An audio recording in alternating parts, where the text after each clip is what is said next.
1992 সালের পরে মেডেল ট্যালিতে আবারও পাকিস্তানের নিচে শেষ করল ভারত। কিন্তু এরকম কেন হলো? যদি প্রশ্ন করি, ভারত কি পাকিস্তানের থেকে কম মেডেল পেয়েছে প্যারিস অলিম্পিক্সে? না, একদম তা নয়। 2024 প্যারিস অলিম্পিক্সে ভারতের মোট মেডেল সংখ্যা হলো 6টা। এর মধ্যে আমাদের নীরজ চোপড়া জ্যাভলিনে রূপো পেয়েছেন এবং আমাদের ম্যানস হকি টিম সহ রেসলিং ও শুটিংয়ে মানু বাক্কারের হাত ধরে ব্রোঞ্জ এসেছে। তাহলে পাকিস্তান কতগুলো মেডেল পেয়েছে?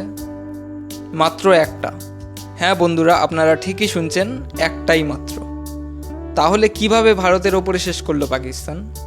পাকিস্তান 2024 প্যারিস অলিম্পিক্সে জ্যাভলিন থ্রোতে গোল্ড নিয়ে এসেছে এবং এটাই তাদের একমাত্র ইন্ডিভিজুয়াল গোল্ড অলিম্পিক্সের ইতিহাসে। এই এত বড় একটা কাজ যিনি করলেন তিনি হলেন আরশাদ নাদিম, নীরজ চোপড়ারই একজন কম্পিটিটর। তিনি ছোট থেকে দেখেছেন অনেক অভাব, সংসারের অবস্থা তেমন একটা ভালো ছিল না। অলিম্পিক্সের কিছু মাস আগে এমনকি তার কাছে জ্যাভলিন কেনার টাকাটাও ছিল না। পাকিস্তান গভর্নমেন্ট থেকে কোনো রকম ফ্যাসিলিটেট করা হয়নি তাকে। এই পরিস্থিতিতে গিয়ে তিনি অলিম্পিক্সে গোল্ড জেতেন এবং অলিম্পিক্সে জ্যাভলিন ফাইনালে সবথেকে লম্বা থ্রো করার রেকর্ডও গড়েন তিনি। অলিম্পিক্সে গোল্ড মেডেলের দাম সবথেকে বেশি। ভারত যেখানে একটাও গোল্ড পায়নি, সেখানে পাকিস্তানের ঝুলিতে একটা গোল্ড মেডেল গিয়েছে।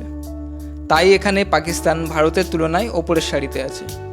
বন্ধুরা, আপনাদের মতে কেন অন্যান্য দেশের তুলনায় সাউথ এশিয়ার দেশগুলো, এই যেমন ধরুন ভারত, পাকিস্তান, এছাড়াও শ্রীলঙ্কা, নেপাল, ভুটান, বাংলাদেশ, মায়ানমারের মতো দেশগুলো কেন অলিম্পিক্সে এত পিছিয়ে?